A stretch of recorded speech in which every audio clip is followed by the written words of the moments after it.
ನಮಸ್ಕಾರ. ಶೀಲಾ ಪಾಕಶಾಲೆ ಮತ್ತು ಪಾಠಶಾಲೆಗೆ ಆತ್ಮೀಯರೆಲ್ಲರಿಗೂ ಸ್ವಾಗತ. ಇವತ್ತಿನ ಒಂದು ವಿಡಿಯೋ ಹೊಸ ವಿಚಾರದ ಬಗ್ಗೆ ತಿಳಿಸ್ತಾ ಹೋಗ್ತೀನಿ. ಅಂದರೆ ಕರ್ನಾಟಕ ಟೆಟ್ ಕಡ್ಡಾಯವಾಗಿ ಪರೀಕ್ಷೆಯನ್ನು ಪಾಸ್ ಮಾಡಿಕೊಳ್ಬೇಕು ಅಂತ ಸುಪ್ರೀಂ ಕೋರ್ಟ್ ಆದೇಶವನ್ನು ಹೊರಡಿಸಿದೆ.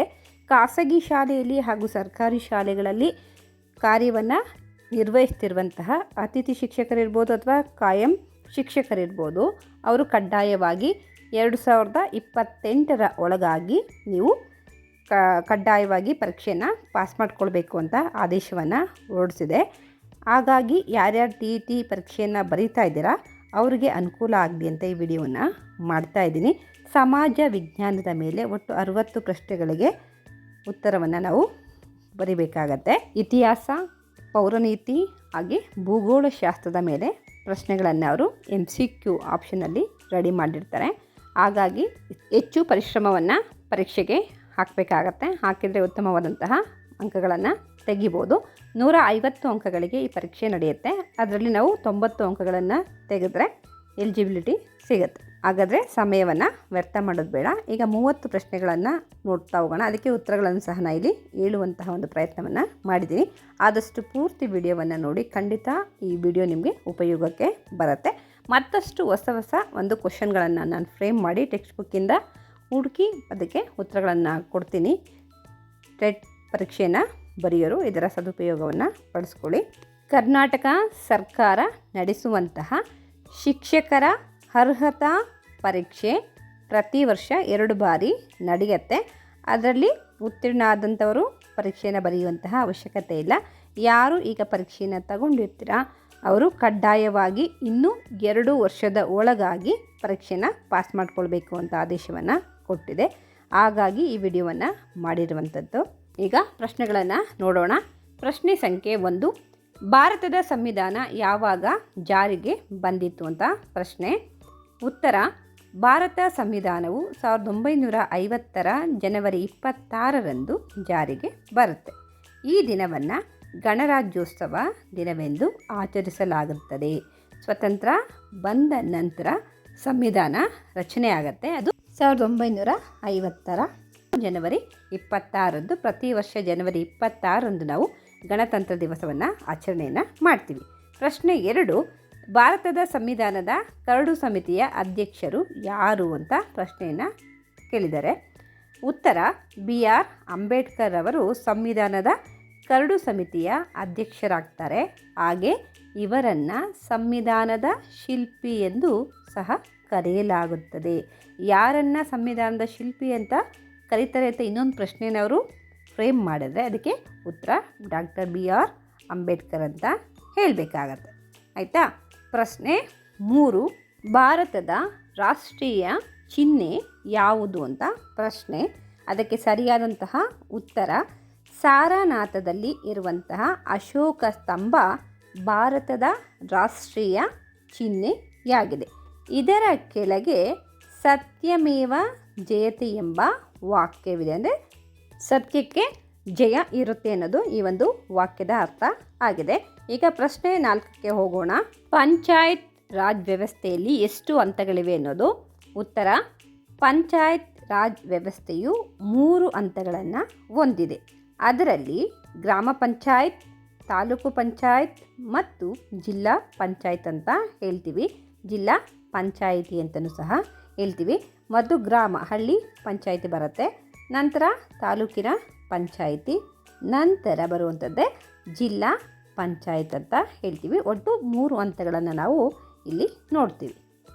ಮುಂದಿನ ಪ್ರಶ್ನೆ. ಪ್ರಶ್ನೆ 5, ಭಾರತದ ಮೊದಲ ಪ್ರಧಾನಮಂತ್ರಿ ಯಾರು ಅನ್ನೋದು. ಆಯಿತಾ?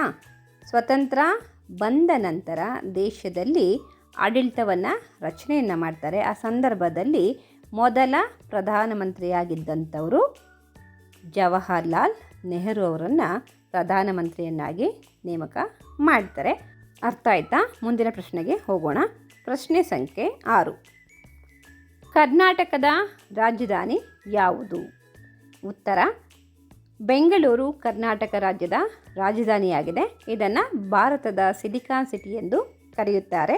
ಕರ್ನಾಟಕದ ಮಾತೃಭಾಷೆ ಯಾವುದು ಅಂತ ಪ್ರಶ್ನೆಯನ್ನು ಮಾಡಿದರೆ ಕನ್ನಡ ನಮ್ಮ ಮಾತೃಭಾಷೆ ಅನ್ನೋದು ಉತ್ತರವನ್ನು ನೀವು ಬರಿಬೇಕಾಗತ್ತೆ. ಹಾಗೆ ಭಾರತದ ಸಿಲಿಕಾನ್ ಸಿಟಿ ಅಂತ ಯಾವ ನಗರವನ್ನು ಕರೀತಾರೆ ಅಂತ ಪ್ರಶ್ನೆಯನ್ನು ಕೇಳಿದರೆ ಬೆಂಗಳೂರು ಅಂತ ಸರಿಯಾದಂಥ ಉತ್ತರವನ್ನು ಬರಿಬೇಕಾಗತ್ತೆ. ಮುಂದಿನ ಪ್ರಶ್ನೆ ಸಂಖ್ಯೆ 7. ವಿಶ್ವಸಂಸ್ಥೆ ಯಾವಾಗ ಸ್ಥಾಪನೆಯಾಯಿತು? ಉತ್ತರ: ವಿಶ್ವಸಂಸ್ಥೆಯು 1945 ಅಕ್ಟೋಬರ್ 24 ಸ್ಥಾಪನೆ ಆಗುತ್ತೆ. ಮುಂದಿನ ಪ್ರಶ್ನೆಗೆ ಹೋಗೋಣ. ಪ್ರಶ್ನೆ ಸಂಖ್ಯೆ 8. ಭಾರತದಲ್ಲಿ ಮತದಾನದ ಕನಿಷ್ಠ ವಯಸ್ಸು ಎಷ್ಟು? ಅಂದರೆ ಭಾರತದಲ್ಲಿ ಮತದಾನದ ಕನಿಷ್ಠ ವಯಸ್ಸು 18 ವರ್ಷಗಳು. 18 ವರ್ಷ ತುಂಬಿರುವ ಎಲ್ಲ ಹುಡುಗ ಮತ್ತು ಹುಡುಗಿಯರು ಮತದಾನವನ್ನು ಮಾಡ್ಬೋದು, ತಮ್ಮ ಮತವನ್ನು ಚಲಾಯಿಸ್ಬೋದು. ಮುಂದಿನ ಪ್ರಶ್ನೆ ನೋಡೋಣ. ಪ್ರಶ್ನೆ ಸಂಖ್ಯೆ 9. ರಾಷ್ಟ್ರಪತಿಯನ್ನು ಯಾರು ಆಯ್ಕೆ ಮಾಡುತ್ತಾರೆ? ಉತ್ತರ: ಸಂಸತ್ತಿನ ಚುನಾಯಿತ ಸದಸ್ಯರು ಹಾಗೂ ರಾಜ್ಯ ವಿಧಾನಸಭೆಗಳ ಚುನಾಯಿತ ಸದಸ್ಯರೇನಿದ್ದಾರೆ ಅವರು ರಾಷ್ಟ್ರಪತಿಯನ್ನು ಆಯ್ಕೆಯನ್ನು ಮಾಡ್ತಾರೆ. ರಾಷ್ಟ್ರಪತಿಯವರ ಆಡಳಿತದ ಒಂದು ಅವಧಿ ಅಂತಂದರೆ 5 ವರ್ಷಗಳು ಅವರು ಕೆಲಸವನ್ನು ನಿರ್ವಹಿಸಬೇಕಾಗತ್ತೆ. ಭಾರತ ದೇಶದ ಉನ್ನತ ಹುದ್ದೆ ಅಂತ ಹೇಳ್ತೀವಿ. ಈಗ ಅಂದರೆ ಪ್ರಸ್ತುತ ನಮ್ಮ ದೇಶದ ರಾಷ್ಟ್ರಪತಿಯಾಗಿ ಕಾರ್ಯವನ್ನು ನಿರ್ವಹಿಸುತ್ತಿರುವವರು ಯಾರು ಅಂತ ಪ್ರಶ್ನೆಯನ್ನು ಕೇಳಿದರೆ ದ್ರೌಪದಿ ಮುರ್ಮು ಅಂತ ನೀವು ಉತ್ತರವನ್ನು ಬರೀಬೇಕಾಗತ್ತೆ. ಮುಂದಿನ ಪ್ರಶ್ನೆ 10. ಸೌರಮಂಡಲದ ಅತಿ ದೊಡ್ಡ ಗ್ರಹ ಯಾವುದು? ಉತ್ತರ: ಗುರು ಗ್ರಹವು ಸೌರಮಂಡಲದ ಅತಿ ದೊಡ್ಡ ಗ್ರಹ ಆಗಿದೆ. ಆಯಿತಾ? ಮುಂದಿನ ಪ್ರಶ್ನೆ ಸಂಖ್ಯೆ 11. ಭೂಮಿಯ ಏಕೈಕ ಉಪಗ್ರಹ ಯಾವುದು ಅಂತ ಪ್ರಶ್ನೆ ಇದೆ. ಒಂದೇ ಒಂದು ಉಪಗ್ರಹ ಯಾವುದು ಅಂತ ಪ್ರಶ್ನೆ ಇದೆ. ಉತ್ತರ: ಚಂದ್ರನು ಭೂಮಿಯ ಏಕೈಕ ನೈಸರ್ಗಿಕ ಉಪಗ್ರಹವಾಗಿದೆ. ಪ್ರಶ್ನೆ 12. ಗಂಗಾ ನದಿ ಎಲ್ಲಿಂದ ಉಗಮವಾಗುತ್ತದೆ? ಸರಿಯಾದಂತಹ ಉತ್ತರ: ಗಂಗಾ ನದಿಯು ಹಿಮಾಲಯದ ಗಂಗೋತ್ರಿ ಅಂದರೆ ಹಿಮ ನದಿಯಿಂದ ಉಗಮ ಆಗುತ್ತೆ. ಉಗಮ ಅಂತಲೇ ಹುಟ್ಟೋದು ಅಂತ ಹೇಳ್ತೀವಿ. ಆ ನದಿ ಹಿಮಾಲಯದ ಗಂಗೋತ್ರಿ ಹಿಮ ನದಿಯಿಂದ ಉಗಮ ಆಗುತ್ತೆ. ಪ್ರಶ್ನೆ ಸಂಖ್ಯೆ 13. ಭಾರತದ ಅತಿ ಉದ್ದದ ನದಿ ಯಾವುದು ಅಂತ ಪ್ರಶ್ನೆ. ಉತ್ತರ: ಗಂಗಾ ನದಿಯು ಭಾರತದ ಅತಿ ಉದ್ದದ ನದಿ ಆಗಿದೆ. ಅರ್ಥ ಆಯ್ತಾ? ಮುಂದಿನ ಪ್ರಶ್ನೆ 14. ಕರ್ನಾಟಕದ ಅತಿ ಎತ್ತರದ ಶಿಖರ ಯಾವುದು ಅಂತ ಪ್ರಶ್ನೆ. ಉತ್ತರ: ಚಿಕ್ಕಮಗಳೂರು ಜಿಲ್ಲೆಯ ಮುಳ್ಳಯ್ಯನಗಿರಿಯು ಕರ್ನಾಟಕದ ಅತಿ ಎತ್ತರದ ಶಿಖರವಾಗಿದೆ. ಅಂದರೆ ಚಿಕ್ಕಮಗಳೂರು ಜಿಲ್ಲೆಯಲ್ಲಿ ಬರುವಂತಹ ಮುಳ್ಳಯ್ಯನಗಿರಿ ಬೆಟ್ಟ ಏನಿದೆ ಅದು ಕರ್ನಾಟಕದ ಅತಿ ಎತ್ತರವಾದಂತಹ ಶಿಖರ ಬೆಟ್ಟ ಆಗಿದೆ. ಪ್ರಶ್ನೆ ಸಂಖ್ಯೆ 15. ಭೂಮಿಯ ಮೇಲ್ಮೈಯಲ್ಲಿ ನೀರಿನ ಪ್ರಮಾಣ ಎಷ್ಟಿದೆ ಅಂತ ಪ್ರಶ್ನೆ ಇದೆ. ಉತ್ತರ: ಭೂಮಿಯ ಮೇಲ್ಮೈಯಲ್ಲಿ ಸುಮಾರು 71% ಭಾಗ ನೀರಿನಿಂದ ಆವೃತವಾಗಿದೆ. 71% ನೀರಿನಿಂದ ಅದು ತುಂಬಿಕೊಂಡಿದೆ ಅಂತ ಇಲ್ಲಿ ಉತ್ತರವನ್ನು ಬರೀಬೇಕಾಗುತ್ತೆ. ಪ್ರಶ್ನೆ 16. ಭಾರತದ ಅತಿ ದೊಡ್ಡ ರಾಜ್ಯ ಯಾವುದು ಅಂತ ಪ್ರಶ್ನೆ. ಉತ್ತರ: ರಾಜಸ್ಥಾನ ವಿಸ್ತೀರ್ಣದ ಆಧಾರದ ಮೇಲೆ ಭಾರತದ ಅತಿ ದೊಡ್ಡ ರಾಜ್ಯ ಅಂತ ಕರೆಸ್ಕೊಳ್ಳುತ್ತೆ. ಆಯಿತಾ? ರಾಜಸ್ಥಾನ ವಿಸ್ತೀರ್ಣದ ಆಧಾರದ ಮೇಲೆ ಭಾರತ ದೇಶದ ಅತಿ ದೊಡ್ಡ ರಾಜ್ಯ ಆಗಿದೆ. ವಿಶ್ವದ ಅತಿ ದೊಡ್ಡ ಮಹಾಸಾಗರ ಯಾವುದು? ಉತ್ತರ: ಪೆಸಿಫಿಕ್ ಮಹಾಸಾಗರವು ವಿಶ್ವದ ಅತಿ ದೊಡ್ಡ ಮಹಾಸಾಗರವಾಗಿದೆ. ಪ್ರಶ್ನೆ 18. ಸಿಂಧೂ ಕಣಿವೆ ನಾಗರಿಕತೆಯ ಪ್ರಮುಖ ನಗರ ಯಾವುದು? ಉತ್ತರ: ಮೊಹೆಂಜೊದಾರೋ ಸಿಂಧೂ ಕಣಿವೆ ನಾಗರಿಕತೆಯ ಪ್ರಮುಖ ನಗರವಾಗಿತ್ತು ಅಂತ ಉತ್ತರ ಹೇಳ್ಬೋದು. ಮುಂದಿನ ಪ್ರಶ್ನೆಗೆ ಹೋಗೋಣ. ಪ್ರಶ್ನೆ ಸಂಖ್ಯೆ 19. ಅಶೋಕನು ಯಾವ ವಂಶಕ್ಕೆ ಸೇರಿದ ರಾಜನಾಗಿದ್ದನು? ಉತ್ತರ: ಅಶೋಕನು ಮೌರ್ಯ ಸಾಮ್ರಾಜ್ಯದ ಮೌರ್ಯ ವಂಶದ ರಾಜನಾಗಿದ್ದನು. ಆಯಿತಾ? ಮುಂದಿನ ಪ್ರಶ್ನೆಗೆ ಹೋಗೋಣ. ಪ್ರಶ್ನೆ ಸಂಖ್ಯೆ 20. ಭಾರತದ ಸುವರ್ಣಯುಗ ಎಂದು ಯಾವ ಕಾಲವನ್ನು ಕರೆಯುತ್ತಾರೆ? ಸುವರ್ಣ ಅಂದರೆ ಅರ್ಥ ಮಾಡ್ಕೊಳ್ಳಿ, ಚಿನ್ನ ಅಂತ ಹೇಳ್ತೀವಿ. ಚಿನ್ನದ ಯುಗ ಅಂತ ಯಾವ ರಾಜನ ಕಾಲವನ್ನು ಕರೀತಾ ಇದ್ರು ಅಂತ. ಆಯಿತಾ? ಉತ್ತರ: ಗುಪ್ತರ ಆಡಳಿತದ ಕಾಲವನ್ನು ಭಾರತದ ಸುವರ್ಣಯುಗ ಅಂತ ಕರೀತಾ ಹೋಗ್ತಾರೆ. ಯಾಕೆ ಅಂತಂದರೆ ಆ ಒಂದು ಸಂದರ್ಭದಲ್ಲಿ ಕ್ರಿಸ್ತಶಕ 320ರಿಂದ 550 ಒಳಗೆ ಇವರ ಆಳ್ವಿಕೆ ಇತ್ತು. ಆ ಸಂದರ್ಭದಲ್ಲಿ ಕಲೆ, ಸಾಹಿತ್ಯ, ವಿಜ್ಞಾನ, ಗಣಿತ ಮತ್ತು ಆಡಳಿತ ಕ್ಷೇತ್ರದಲ್ಲಿ ಅಪೂರ್ವವಾದಂತಹ ಪ್ರಗತಿಯನ್ನು ಕಾಣುತ್ತೆ. ಹಾಗಾಗಿ ಈ ಒಂದು ಗುಪ್ತರ ಕಾಲವನ್ನು ಸುವರ್ಣಯುಗ ಅಂತ ಹೇಳ್ತಾರೆ. ಆ ಸಂದರ್ಭದಲ್ಲಿ ದೇಶದಲ್ಲಿ ಶಾಂತಿ ಮತ್ತು ಅಪಾರವಾದಂತಹ ಆರ್ಥಿಕ ಸಮೃದ್ಧಿಯನ್ನು ತಂದುಕೊಡುತ್ತೆ. ಪ್ರಸಿದ್ಧ ಖಗೋಳಶಾಸ್ತ್ರಜ್ಞನಾದಂತಹ ಆರ್ಯಭಟ ಸೊನ್ನೆಯ ಪರಿಕಲ್ಪನೆಯನ್ನು ಕಂಡುಹಿಡಿತಾನೆ. ಹಾಗೆ ಭೂಮಿಯು ತನ್ನ ಸುತ್ತ ತಾನು ಸುತ್ತುತ್ತದೆ ಅನ್ನೋದನ್ನ ಕಂಡುಹಿಡಿತಾನೆ. ವಿಜ್ಞಾನ ಕ್ಷೇತ್ರದಲ್ಲಿ ಸಾಧನೆಯನ್ನು ಮಾಡುತ್ತೆ. ಅಷ್ಟೇ ಅಲ್ಲದೆ ಸಾಹಿತ್ಯ ಕ್ಷೇತ್ರದಲ್ಲೂ ಸಹ ಇಲ್ಲಿ ಉನ್ನತ ಸ್ಥಾನವನ್ನು ಪಡ್ಕೊಳ್ಳುತ್ತೆ. ಅಲ್ಲಿದ್ದಂತಹ ಸಂಸ್ಕೃತ ಮಹಾಕವಿ ಕಾಳಿದಾಸ ಎನ್ನುವನು ಅಭಿಜ್ಞಾನ ಶಾಕುಂತಲ ಎನ್ನುವಂತಹ ಒಂದು ಕೃತಿಯನ್ನು ರಚನೆಯನ್ನು ಮಾಡ್ತಾನೆ. ಹಾಗೆ ವಾಸ್ತುಶಿಲ್ಪ ಮತ್ತು ಶಿಲ್ಪಕಲೆಗೆ ಹೋಗೋದಾದರೆ ಗುಹಾಂತರ ದೇವಾಲಯಗಳನ್ನು ಸಹ ಇವರು ಕಟ್ಟಿಸ್ತಾರೆ. ಬುದ್ಧನ ಪ್ರತಿಮೆಗಳು ಸಹ ಆ ಕಾಲದಲ್ಲೇ ನಿರ್ಮಾಣ ಆಗಿರೋದು ಕಂಡುಬರುತ್ತೆ. ಹಾಗಾಗಿ ಗುಪ್ತರ ಒಂದು ಕಾಲವನ್ನು ಸುವರ್ಣಯುಗ ಅಂತ ಕರೀತಾರೆ.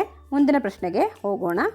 ವಿಜಯನಗರ ಸಾಮ್ರಾಜ್ಯದ ಪ್ರಸಿದ್ಧ ರಾಜ ಯಾರು ಅಂತ ಪ್ರಶ್ನೆ. ಉತ್ತರ: ಕೃಷ್ಣದೇವರಾಯ ವಿಜಯನಗರ ಸಾಮ್ರಾಜ್ಯದ ಅತ್ಯಂತ ಪ್ರಸಿದ್ಧ ರಾಜನಾಗಿ ಕಾರ್ಯವನ್ನು ನಿರ್ವಹಿಸ್ತಾನೆ. ಇವನು 1509ರಿಂದ 1529ರವರೆಗೆ ಆಳ್ವಿಕೆಯನ್ನು ನಡೆಸ್ತಾನೆ. ವಿಜಯನಗರ ಸಾಮ್ರಾಜ್ಯದಲ್ಲಿಯೇ ಅತ್ಯಂತ ಪ್ರಸಿದ್ಧ ರಾಜನಾಗಿ ಇವನು ಕಾರ್ಯವನ್ನು ಮಾಡ್ತಾನೆ. ತುಳುವ ವಂಶದಲ್ಲಿ ಇದ್ದಂತಹ ಪ್ರಮುಖ ರಾಜ. ಈತನ ಆಳ್ವಿಕೆಯಲ್ಲಿ ವಿಜಯನಗರ ಸಾಮ್ರಾಜ್ಯ ಕಲೆ, ಸಾಹಿತ್ಯ ಮತ್ತು ಯುದ್ಧರಂಗದಲ್ಲಿ ಉನ್ನತ ಒಂದು ಸ್ಥಿತಿಯನ್ನು ತಲುಪುತ್ತೆ. ಇವನ ಒಂದು ಬಿರುದುಗಳನ್ನು ನೋಡೋದಾದರೆ ಈತನಿಗೆ 3 ರಾಯರ ಗಂಡ, ಕನ್ನಡ ರಾಜ್ಯ ರಮಾರಮಣ ಮತ್ತು ಆಂಧ್ರದಲ್ಲಿ ಇವನಿಗೆ ಆಂಧ್ರ ಭೋಜ ಎಂಬ ಬಿರುದುಗಳು ಸಹ ಕೊಟ್ಟು ಕೊಂಡಾಡ್ತಾರೆ. ಇಷ್ಟು ಕೃಷ್ಣದೇವರಾಯನ ಬಗ್ಗೆ ಒಂದು ಸಣ್ಣ ಮಾಹಿತಿ. ಪ್ರಶ್ನೆ ಸಂಖ್ಯೆ 22. 1857ರ ದಂಗೆ ಯಾವ ಹೆಸರಿನಿಂದ ಪ್ರಸಿದ್ಧವಾಗಿದೆ ಅನ್ನೋದು ಪ್ರಶ್ನೆ. ಇದಕ್ಕೆ ಸರಿಯಾದಂತಹ ಉತ್ತರವನ್ನು ನೋಡೋಣ. 1857ರ ದಂಗೆಯನ್ನು ಭಾರತದ ಪ್ರಥಮ ಸ್ವಾತಂತ್ರ್ಯ ಸಂಗ್ರಾಮ ಎಂದು ಕರೆಯಲಾಗುತ್ತದೆ. ಆ ಸಂದರ್ಭದಲ್ಲಿ ಬ್ರಿಟಿಷ್ ಈಸ್ಟ್ ಇಂಡಿಯಾ ಕಂಪನಿ ದಬ್ಬಾಳಿಕೆ ವಿರುದ್ಧ ಏನು ಮಾಡ್ತಾರೆ, ಭಾರತೀಯರೆಲ್ಲ ನಡೆಸಿದಂತಹ ಒಂದು ಯುದ್ಧ, ಅದನ್ನು ಪ್ರಥಮ ಸ್ವಾತಂತ್ರ್ಯ ಸಂಗ್ರಾಮ ಅಂತ ಕರೀತಾರೆ. ಇದು ಭಾರತದ ಒಂದು ಇತಿಹಾಸದಲ್ಲಿ ಬ್ರಿಟಿಷರನ್ನು ಸೋಲಿಸಲೇಬೇಕು ಎನ್ನುವಂತಹ ಉದ್ದೇಶವನ್ನು ಇಟ್ಕೊಂಡು ಮಾಡಿದಂತಹ ಒಂದು ಹೋರಾಟ ಅಂತ ಹೇಳ್ತೀವಿ. ಹಾಗೆ ಧಾರ್ಮಿಕ ಭಾವನೆಗಳಿಗೆ ಧಕ್ಕೆಯನ್ನು ತರ್ತಾರೆ. ಸೈನಿಕರು ಅಂದರೆ ಬ್ರಿಟಿಷ್ ಸೈನಿಕರು ಬಳಸುತ್ತಿದ್ದ ಎನ್ಫೀಲ್ಡ್ ರೈಫಲ್ನ ತೋಟಗಳಿಗೆ ಹಂದಿ ಮತ್ತು ಹಸುವಿನ ಕೊಬ್ಬನ್ನು ಸವರಿರ್ತಾರೆ. ಆ ಒಂದು ಕಾರಣದಿಂದ ಹಿಂದೂ ಮತ್ತು ಮುಸ್ಲಿಂ ಸೈನಿಕರ ನಡುವೆ ಈ ಒಂದು ಯುದ್ಧ ಆರಂಭ ಆಗತ್ತೆ. ಇದು ಮುಖ್ಯ ಕಾರಣ ಆಗತ್ತೆ. ಪ್ರಶ್ನೆ ಸಂಖ್ಯೆ 23. ಜಲಿಯನ್ ವಾಲಾಬಾಗ್ ಹತ್ಯಾಕಾಂಡ ಯಾವಾಗ ನಡೆಯಿತು ಅಂತ ಪ್ರಶ್ನೆ. ಉತ್ತರ: ಜಲಿಯನ್ ವಾಲಾಬಾಗ್ ಹತ್ಯಾಕಾಂಡವು 1919ರ ಏಪ್ರಿಲ್ 13ರಂದು ನಡೆಯುತ್ತೆ. ಈ ಒಂದು ಹತ್ಯಾಕಾಂಡವು ಅಮೃತಸರದಲ್ಲಿ ಬ್ರಿಟಿಷ್ ಸೇನಾಧಿಕಾರಿ ಜನರಲ್ ಡಯರ್ ಎನ್ನುವಂತಹ ವ್ಯಕ್ತಿ ನಡೆಸಿದಂತಹ ಒಂದು ಕ್ರೂರವಾದಂತಹ ಮನಕಲುಕುವಂತಹ ನರಮೇಧ ಆಗಿದೆ. ಅಂದರೆ ಸಾವಿರಾರು ಜನರನ್ನು ಗುಂಡಿಕ್ಕಿ ಕೊಲ್ತಾರೆ. ಅವ್ರು ಯಾರೂ ಸಹ ಶಸ್ತ್ರಾಸ್ತ್ರಗಳನ್ನು ತೆಗೆದುಕೊಂಡು ಹೋಗಿರೋದಿಲ್ಲ. ನಿರಾಯುಧರಾಗಿ ಇದ್ದಂತಹ ಸಂದರ್ಭದಲ್ಲಿ ಶಾಂತಿ ಸಭೆ ನಡೀತಾ ಇರುತ್ತೆ.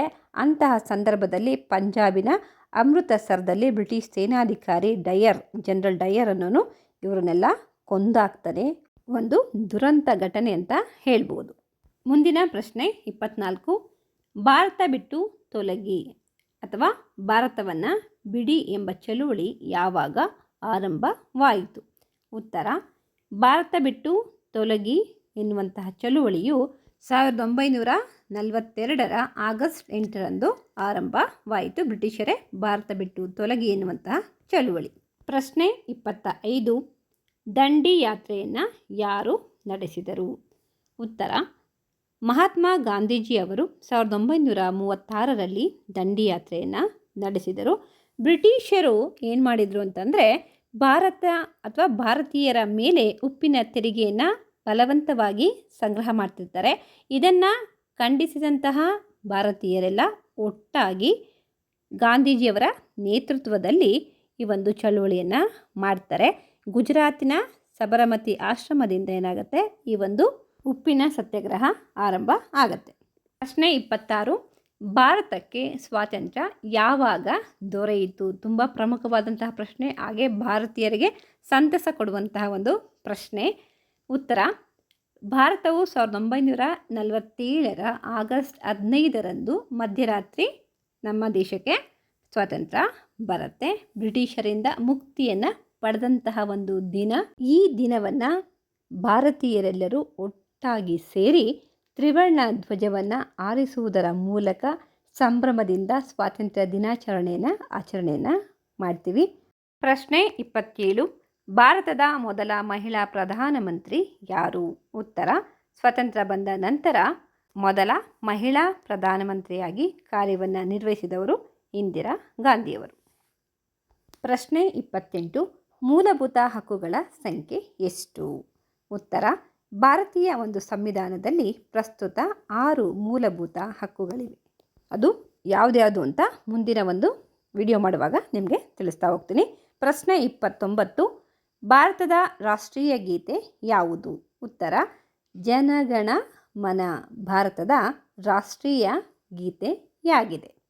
ಪ್ರತಿಯೊಬ್ಬ ಭಾರತೀಯನು ಸಹ ಆಡುವಂತಹ ಒಂದು ಗೀತೆ. ರಾಷ್ಟ್ರಗೀತೆಯನ್ನು ಬರೆದವರು ಯಾರು ಅಂತ ಪ್ರಶ್ನೆಯನ್ನು ಮಾಡಿ ಕೇಳಿದರೆ ನೀವು ಉತ್ತರವನ್ನು ಈ ರೀತಿ ಬರೆಯಿರಿ. ರವೀಂದ್ರನಾಥ್ ಟ್ಯಾಗೂರ್ ಅವರು ಸಂಸ್ಕೃತ ಮತ್ತು ಬಂಗಾಳಿ ಭಾಷೆಯಲ್ಲಿ, ಮಿಶ್ರ ಭಾಷೆಯಲ್ಲಿ ಈ ಒಂದು ಗೀತೆಯನ್ನು ರಚನೆಯನ್ನು ಮಾಡ್ತಾರೆ. ಜನವರಿ 24, 1950ರಂದು ಭಾರತದ ಅಧಿಕೃತ ರಾಷ್ಟ್ರಗೀತೆಯಾಗಿ ಇದನ್ನು ಸಂವಿಧಾನ ಸಭೆ ಅಂಗೀಕಾರವನ್ನು ಮಾಡುತ್ತೆ. ಈ ಒಂದು ಗೀತೆಯನ್ನು ನಾವು 52 ಸೆಕೆಂಡ್ಗಳ ನಿಗದಿತ ಸಮಯದಲ್ಲಿ ಹಾಡಿ ಮುಗಿಸಬೇಕಾಗತ್ತೆ. ಅರ್ಥ ಆಯ್ತಾ? 30 ಪ್ರಶ್ನೆಗಳಲ್ಲಿ ಕೊನೆಯ ಪ್ರಶ್ನೆ, ಭಾರತದ ರಾಷ್ಟ್ರೀಯ ಹಾಡು ಯಾವುದು?